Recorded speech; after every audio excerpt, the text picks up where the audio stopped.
Merci de prendre de votre temps personnel pour vous arriver directement de l'hôpital. Donc merci beaucoup d'être là avec nous ce soir pour nous rencontrer, pour témoigner aussi un petit peu. Donc peut-être que je vais vous laisser vous présenter, c'est peut-être plus simple. Oui, bonsoir à chacun d'entre vous. Vincent Desportes, je suis neuropédiatre, donc neurologue pour les enfants. Je travaille à l'hôpital Femme-Mère-Enfant, une espèce de gros hôpital sur l'est lyonnais. Voilà, j'ai la responsabilité du service de neurologie pédiatrique et puis je travaille dans le champ du handicap de manière plus spécifique, que ce soit en clinique, en recherche, en enseignement depuis maintenant quelques années. Voilà, donc je suis ici à la fois comme médecin et puis cette question m'a interpellé sur cette question de la vulnérabilité, de la force et de la vulnérabilité. Ma fragilité et ma force, c'est quelque chose qui me travaille depuis longtemps.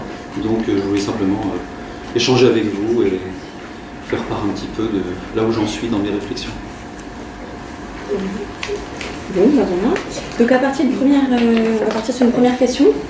Du coup, en fait, nous soignants face au handicap, je ne sais pas si c'est, en tout cas c'est quelque chose que moi je constate, on est vraiment souvent face à une ambivalence. On est partagé entre l'effroi et la compassion. Enfin, c'est difficile quand on est face à une personne en situation de handicap. Voilà, donc finalement, est-ce qu'on est les seuls, est-ce que moi je suis la seule à ressentir ça, et est-ce que finalement c'est pas une question qui est peut-être ancestrale finalement, d'où ça vient tout ça? C'est en effet, quand on a parlé avec Marie, c'était une question qui me semblait importante qu'on aborde en préambule, un peu comme pour se mettre, planter le décor.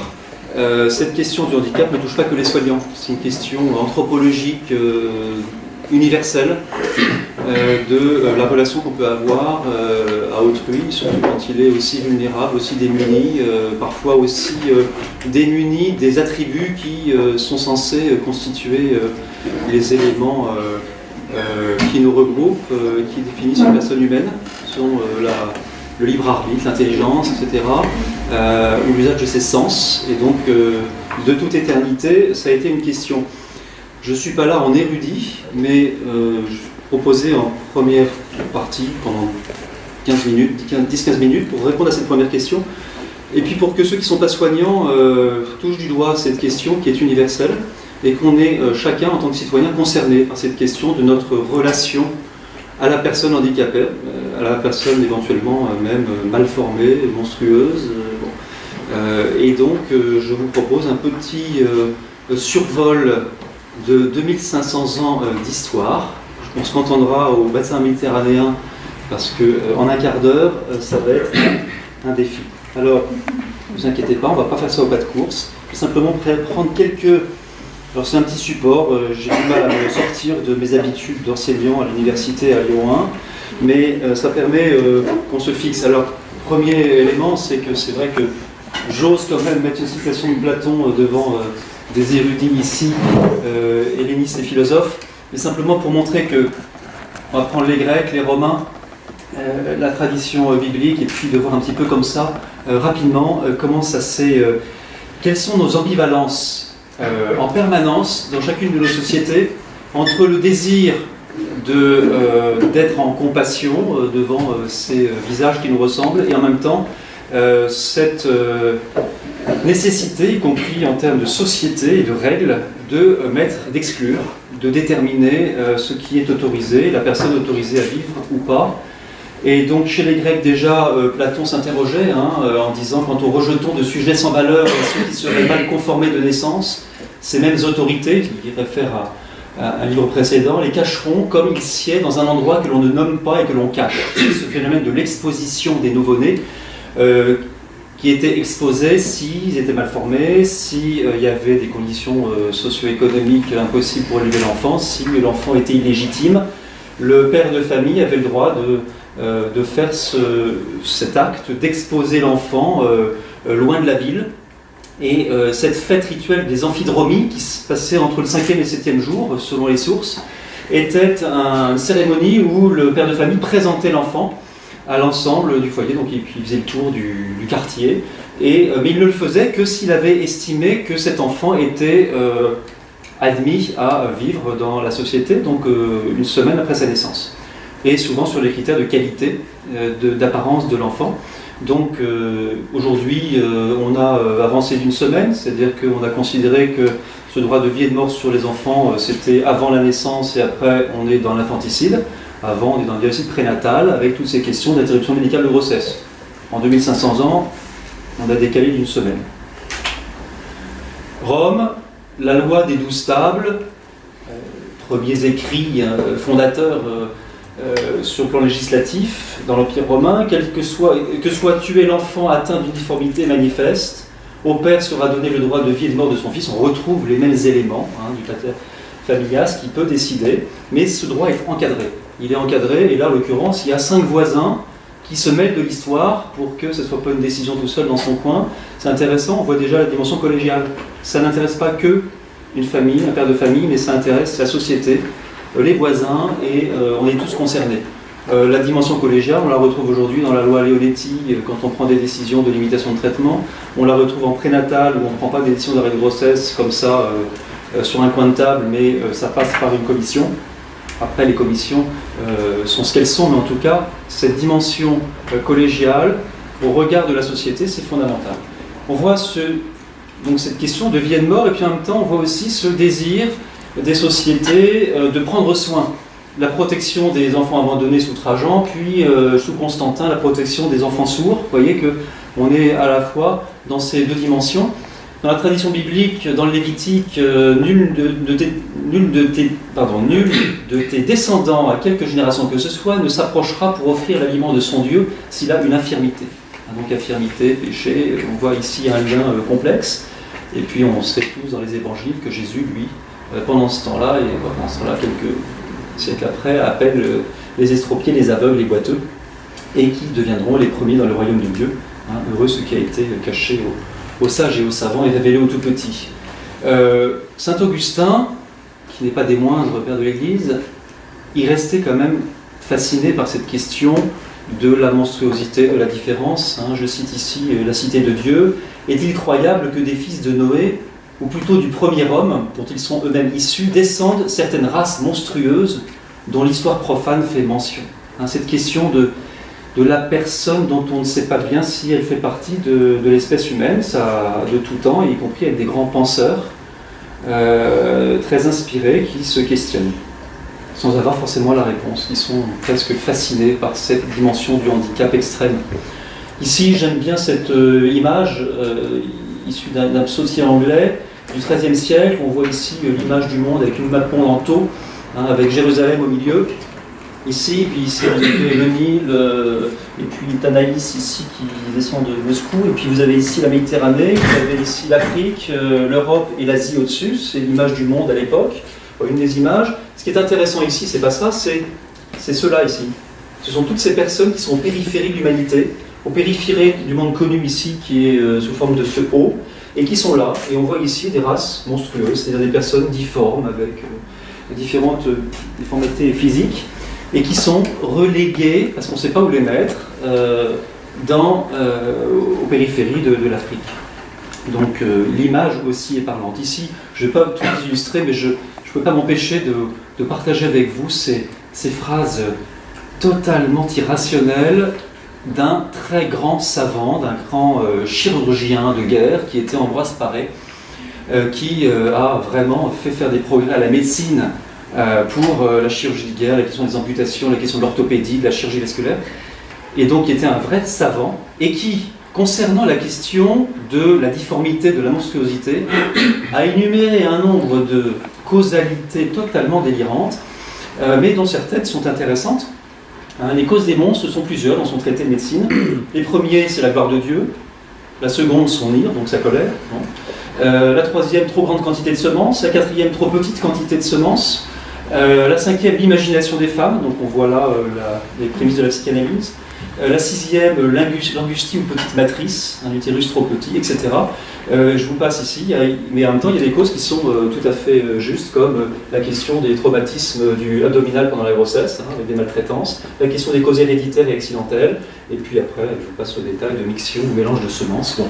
Vous voyez qu'ici on a, et c'est intéressant de voir ce côté, dans une dimension comme ça qui dépasse ses connaissances à l'époque, mais où il y a des prémices de choses qui sont du rationnel, mais il y a aussi tout l'irrationnel, qui ressurgit, et ça on n'a pas terminé. Hein, dans l'irrationnel, dès qu'on a des pathologies complexes, des handicaps, le fait de trouver du sens, de mettre des mots, ça reste une dimension absolument fondamentale, y compris d'ailleurs pour les parents d'enfants en situation de handicap, où le fait de trouver une cause, c'est quelque chose qui est absolument essentiel. Sinon, c'est toutes les causes fantasmatiques et culpabilisantes qui peuvent ressurgir. On arrive aux Lumières, rapidement, vous voyez, on est déjà avancé au XVIIIe siècle, Diderot, hein, qui lui s'intéresse aux personnes avec des troubles sensoriels et qui considère qu'il refute donc l'idée de monstruosité, de l'infirmité, il défend leur capacité d'être humain. Valentin Hauy pour les aveugles, l'abbé de l'Épée pour les sourds, et tout ce courant du XVIIIe, du siècle des Lumières. Plus tard, c'est Pinel, hein, dans le champ de la psychiatrie, où là, les personnes qui étaient enfermées dans les périodes des grands enfermements du grand siècle de Louis XIV, on enfermait tous les indésirables, dont les clochards, mais aussi les fous. Et là, il commence à dire, Pinel, grand fondateur de la psychiatrie moderne, oui, mais ces personnes dites folles ont des maladies psychiques. Donc là, on essaie de comprendre un peu mieux de l'intérieur comment elles fonctionnent, ces personnes, pour pouvoir mieux les soigner. Et ça, c'est un point important de mieux comprendre comment les personnes fonctionnent, quelle est la cause de tout cela, pour arriver à mieux les cerner. Édouard Seguin, c'est le premier, peut-être le deuxième grand pédagogue spécialisé. C'est un homme qui n'a pas été reconnu en France, qui fait qu'il est parti aux États-Unis développer sa pédagogie, et là il a créé une fondation, il a créé plein de trucs, il a créé la Société américaine pour les enfants avec déficience intellectuelle, qui est maintenant une société savante très réputée. Peu importe, en tout cas, il avait écrit un traité moral, hygiène et éducation des idiots. La personne avec des troubles du développement intellectuel à l'époque s'appelait les idiots. Mais là, il a été vraiment un pionnier de l'invention et de postulat que ces enfants, apparemment très démunis sur le plan cognitif, sont éducables. Donc il y a un postulat aussi, vous voyez, une évolution quand même des concepts, avec des jeux éducatifs qui étaient utiles autant d'ailleurs pour les enfants déficients que pour les enfants ordinaires. Ça fait réfléchir sur la question de l'inclusion à l'école. Hein, quand on fait du sur-mesure pour des enfants à besoins spécifiques, et ben c'est utile aussi pour des enfants tout venant de la classe qui peuvent profiter des outils pédagogiques un peu originaux. En fait, Seguin, il a revisité complètement la méthode de Itard, vous savez, l'enfant sauvage de l'Aveyron, Victor, qui a été un objet de questionnement confié par Napoléon III à Itard, qui a essayé pendant plusieurs années de l'éduquer, d'accéder au langage, et Victor n'a jamais pu parler, mais voilà. Et puis Montessori, avec ses techniques pédagogiques tout à fait originales, elle a recopié à la main tout le manuscrit du traitement moral, hygiène et éducation des idiots de Seguin, et s'en est inspirée pour sa propre formation et ses propres pensées sur le plan éducatif. Mais bon, on passe vite et on est ici sur la question du XXe siècle, où là, ce sont les personnes en situation de handicap elles-mêmes qui se sont prises en main et qui ont dit « rien sur nous sans nous ». En particulier les personnes en situation de handicap moteur, il y a eu des grands courants très militants qui ont poussé la notion de handicap au point de dire le handicap résulte de l'inadaptation de la société à moi. C'est pas parce que je suis paraplégique que je suis handicapé, c'est parce que on ne me met pas de l'accès au métro ou pour aller voter à la mairie. Donc avec une vue purement sociale du handicap, et en même temps, elle était importante de pousser le curseur jusqu'à ce point-là. Et en même temps, on voit bien que quand on est en situation de handicap, c'est qu'on a une interaction entre une vulnérabilité personnelle et un environnement qui n'est pas adapté. Donc c'est un peu les deux qu'il faut prendre en compte. Et ces grands mouvements ont abouti à toutes les lois récentes, dont la loi de 2005 en France, qui est une très belle loi cadre. Comme toutes les lois françaises, on sait faire des belles lois, assez lyriques, avec plein de bonnes intentions, qui redonnent aux personnes handicapées le statut de sujet de droit, d'accéder à tout ce qui est du droit commun, dans le détail, que ce soit à l'école, au travail, dans la circulation, etc. Et en même temps, on va voir à quel point c'est compliqué ensuite de mettre en œuvre une loi comme ça, et que tant qu'on ne passe pas par un changement des représentations, on a du mal à l'appliquer. Je reviens à ces questions des représentations. Et dans quelle société vivons-nous aujourd'hui? Est-ce qu'on est encore dans une société d'exclusion, où on a un groupe de bien portants au milieu et puis les personnes handicapées autour? Est-ce qu'on est dans une société de ségrégation, où oui, on prend en compte et on prend soin des personnes, mais dans des structures spécialisées, enfermées, sans connexion du tout avec le monde des bien portants? Est-ce qu'on est dans une société d'intégration? Donc très bien, ils sont dans la société, mais malgré tout, avec des besoins tellement spécifiques qu'ils restent quand même entre eux. Ou bien est-ce qu'on est prêt, et à quelles conditions, de jouer dans une société inclusive, où eh bien, les personnes sont vraiment au milieu de nous, en prenant en compte leurs besoins spécifiques, mais vraiment pour accéder à ce qui est le droit de tout citoyen. Donc ça, c'est vraiment la réflexion. Aujourd'hui, sur le plan conceptuel, on en est là. Mais en pratique, pour des personnes très vulnérables, avec des troubles du comportement, avec des handicaps très sévères, c'est pas simple. Et pour illustrer ce propos qui est d'actualité, beaucoup de mouvements aujourd'hui, de professionnels dans le champ du médico-social, donc de l'accompagnement, de la rééducation, mais aussi dans le champ des hôpitaux, et puis les personnes atteintes ici de handicap intellectuel elles-mêmes, et les familles, tout ce monde-là maintenant est mûr pour travailler ensemble, pour dire qu'il faut que ça change et que ça évolue. Parce que dire qu'une personne est sujet de droit, c'est une chose. Après, quelles sont les conditions nécessaires pour que cette incantation politique devienne réalité? Là, il y a du travail. Et c'est dans le détail de l'école, dans le détail des crèches, dans le détail de la vie au travail et dans toutes les structures médico-sociales spécialisées qui sont là et sont importantes, elles sont essentielles. Il ne s'agit pas de mettre tout le monde dehors, mais il s'agit de voir comment on pense les personnes comme sujets de droit et pas uniquement objets de nos soins. Et je reviens à cette question du soignant, de l'accompagnant. Mais je pense que c'est quelque chose qui nous concerne tous, la question du handicap. Je pense qu'on faisait un sondage ici dans cette salle. Je pense que personne parmi vous pourrait dire non, je ne connais pas quelqu'un dans ma famille proche ou parmi mes amis qui est un enfant handicapé, un adulte très dépendant ou quelqu'un. C'est vraiment des situations qui touchent finalement beaucoup plus de monde qu'on ne le croit. La société a du mal à comprendre que c'est un sujet et que de la grande fragilité peut émerger éventuellement des solutions pour nos propres fragilités. Donc, vous voyez ici, c'est un congrès qui a eu lieu il y a 15 jours, co-organisé par des centaines de milliers de personnes en fait. On était 1000 dans la salle, mais on représentait beaucoup plus de gens que cela, pour faire des propositions d'action au gouvernement actuel, qui a dit qu'il était très engagé dans le handicap. Je rapporterai M. Macron au mot.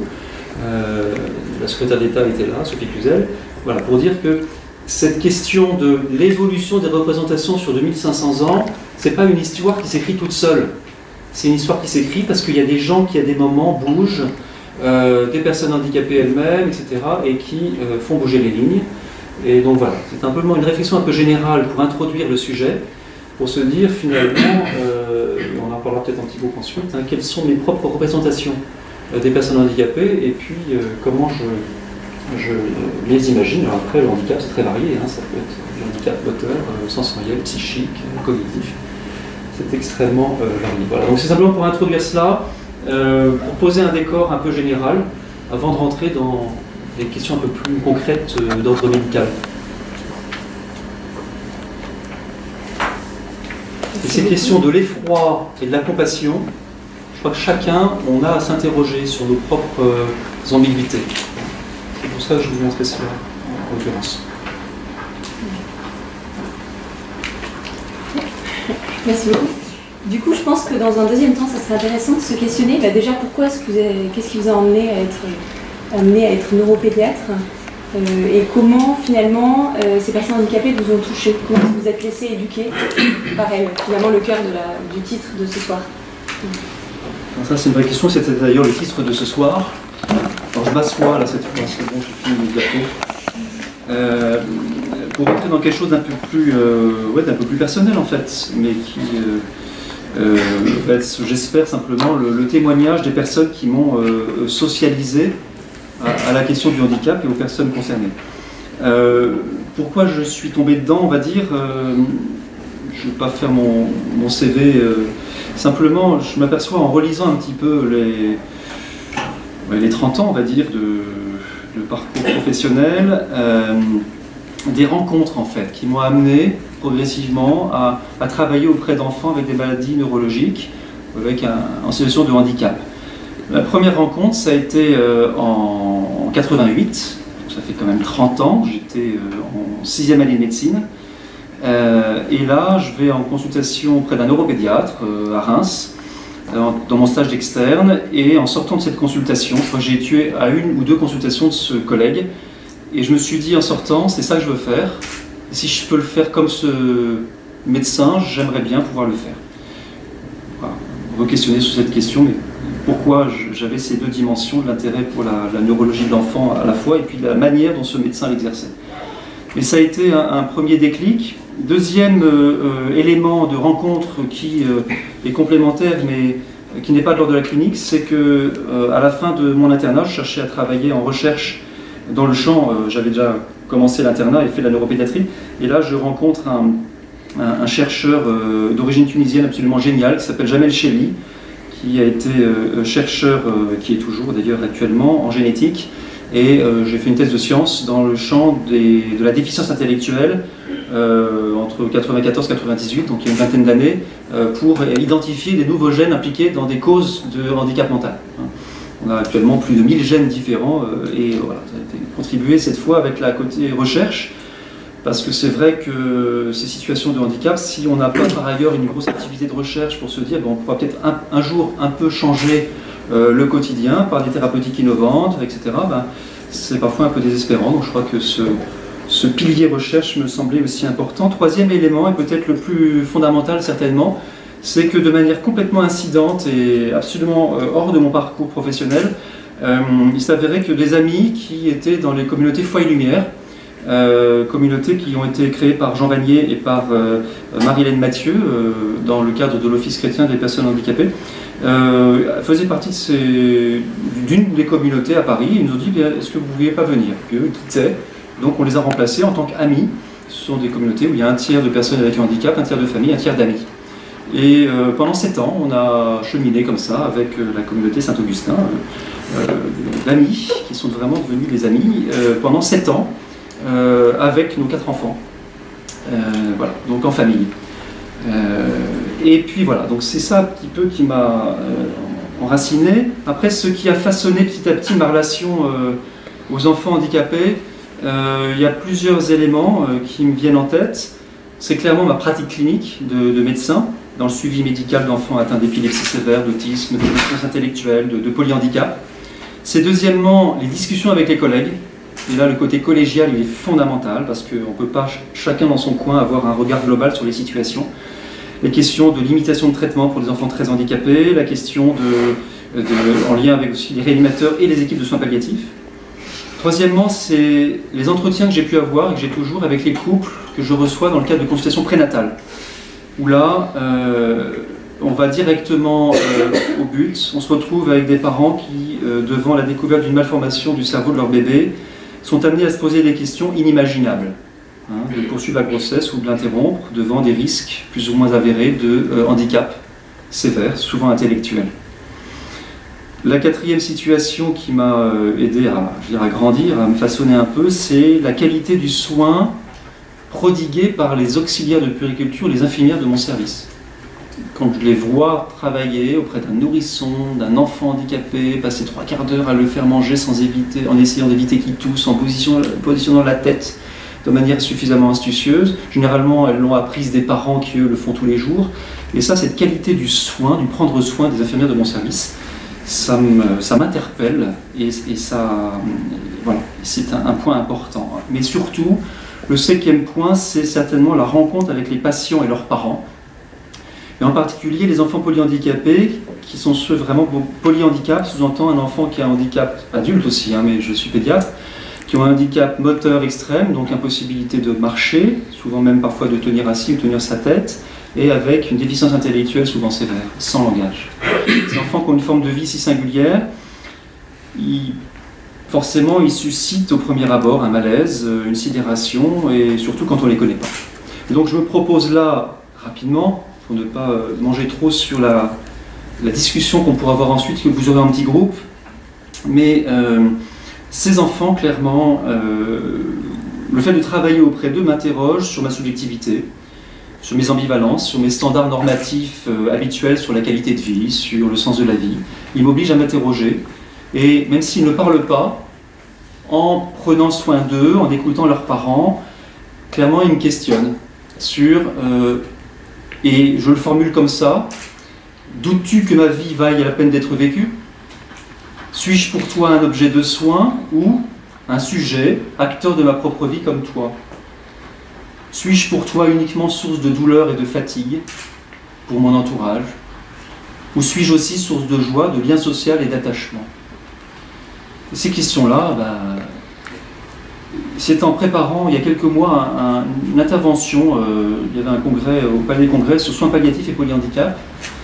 J'avais été amené à participer à une table ronde, et là, en préparant, il y a plusieurs visages d'enfants qui me sont revenus en tête, spontanément. Ces enfants qui m'ont, pour reprendre les thèmes d'un sociologue du handicap, Frédéric Blondel, qui est sociologue et chercheur à Paris Diderot, contemporain, ces enfants qui m'ont socialisé au monde de la personne handicapée.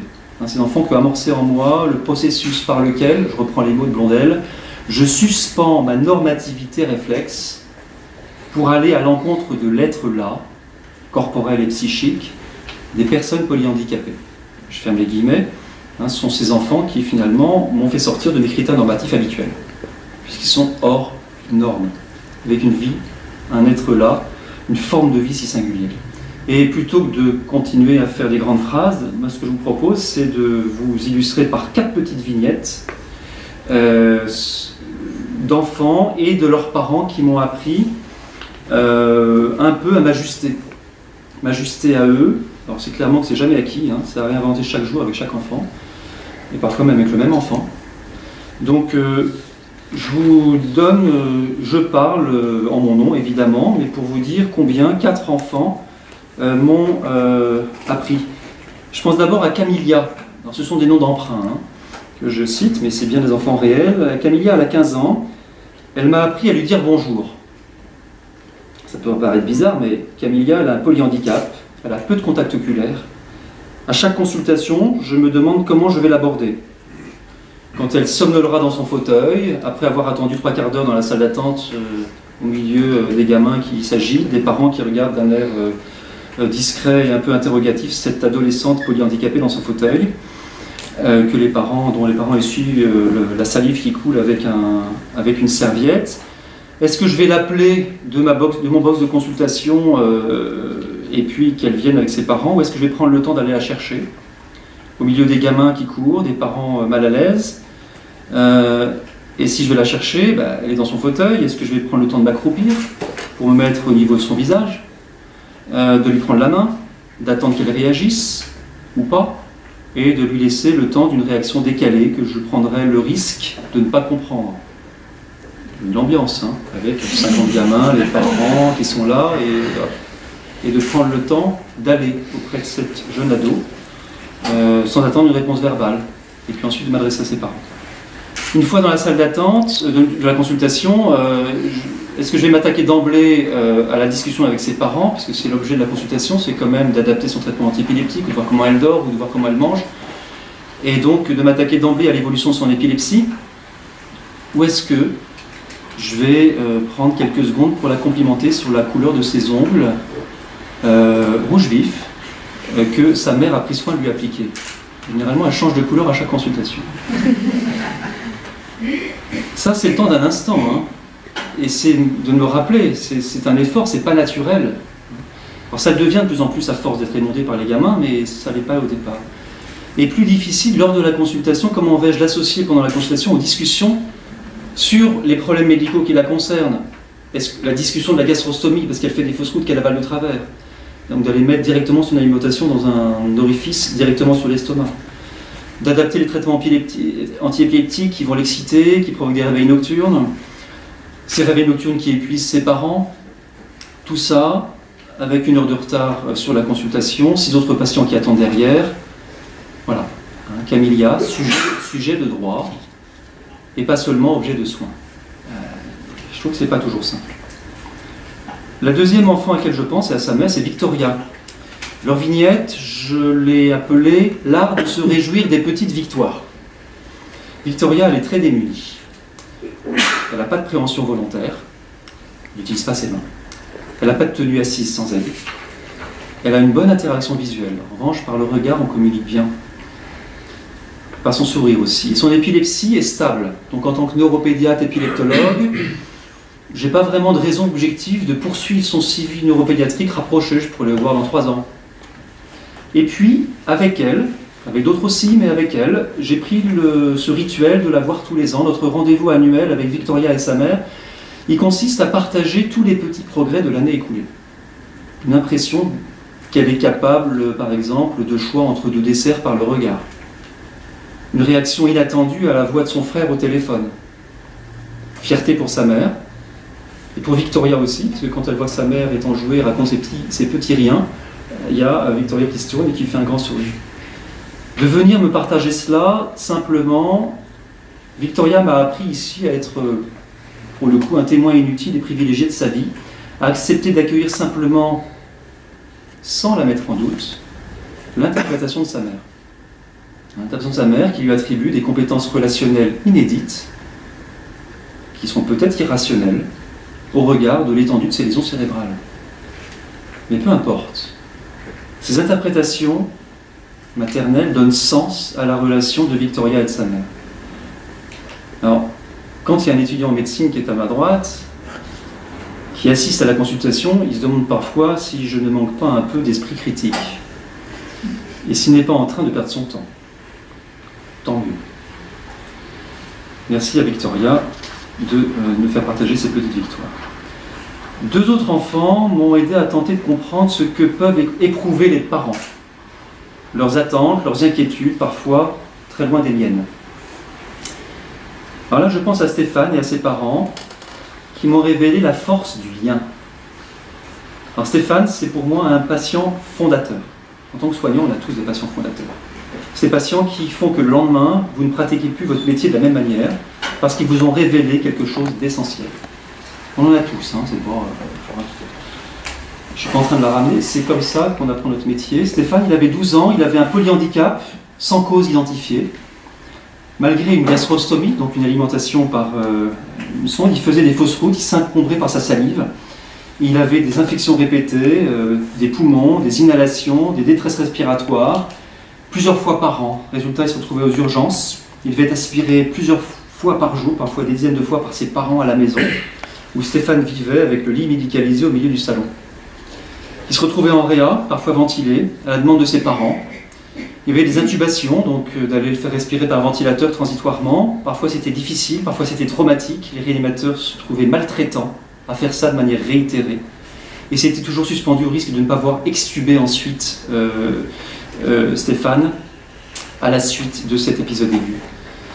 Les parents avaient au départ voulu une trachéotomie pour éviter ça. Et on s'est dit, non, la trachéotomie, c'est-à-dire de mettre un trou directement dans la trachée pour éviter ces intubations, ça nous semblait déraisonnable. On a travaillé ça pendant plusieurs mois avec les parents. Ils ont accepté que ce soit déraisonnable, que c'était une souffrance surajoutée pour Stéphane. Ils étaient d'accord. Puis de nombreux entretiens, qui ont duré en tout 2 ans, avec les parents et les réanimateurs, ont abouti finalement à une décision de non-réintubation en cas de prochaine détresse respiratoire.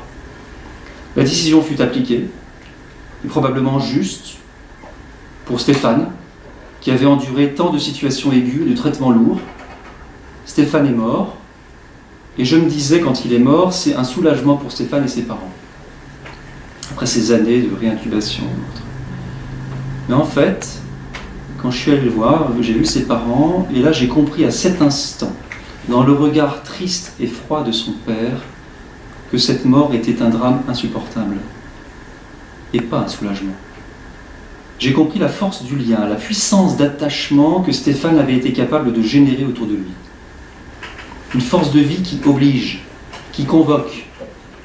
On revient sur la question de la force dans la faiblesse. Ces enfants, pour la survie, convoquent les proches à s'occuper d'eux, sinon ils meurent. Alors les proches qui sont convoqués, d'office, ce sont les parents évidemment. Mais nous aussi, les professionnels qui avons choisi de s'occuper d'eux. Les proches qui prennent soin, qui entrent en relation. Et c'est cette intelligence sensible, cette intelligence qui naît de l'attachement aux très proches, qu'a très bien décrit Elisabeth Zuckman, qui est une pionnière des personnes polyhandicapées en France.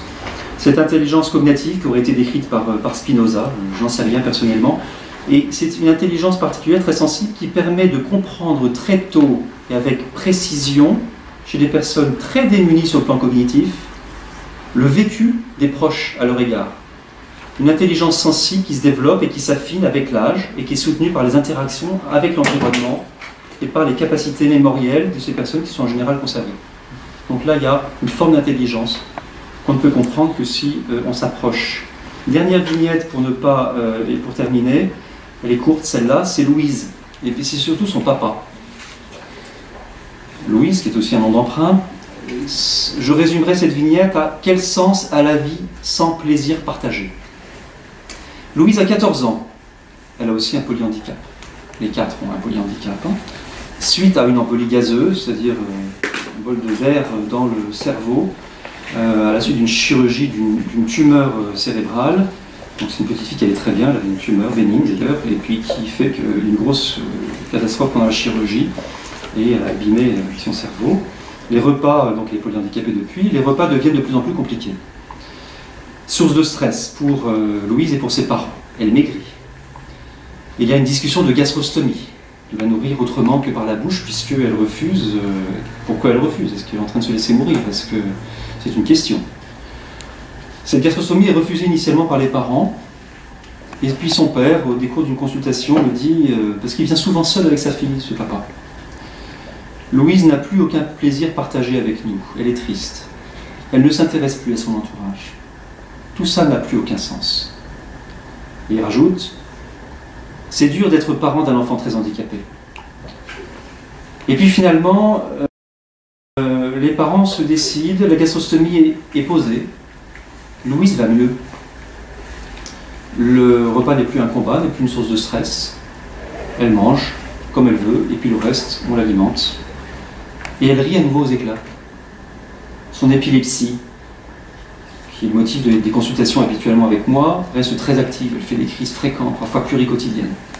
On jongle avec les traitements antiépileptiques pour cibler, et on s'est décidé à cibler que les crises les plus fortes pour éviter de monter le nombre de médicaments, dans le but d'éviter d'altérer son éveil, d'altérer son humeur joyeuse et son interaction, parce que c'était finalement ça qui était devenu l'essentiel.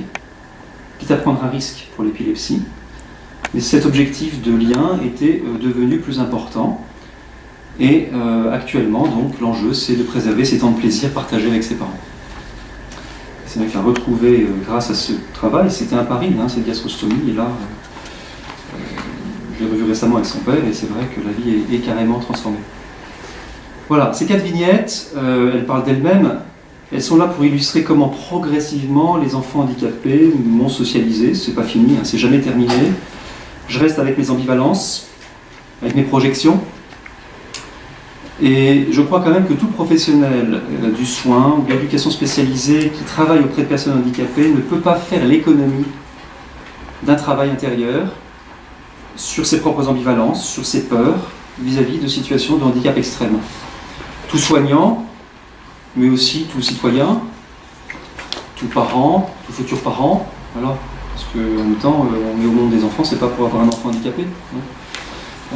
Et en même temps, voilà, ce sont des situations qui sont souvent inattendues, qui nous tombent dessus.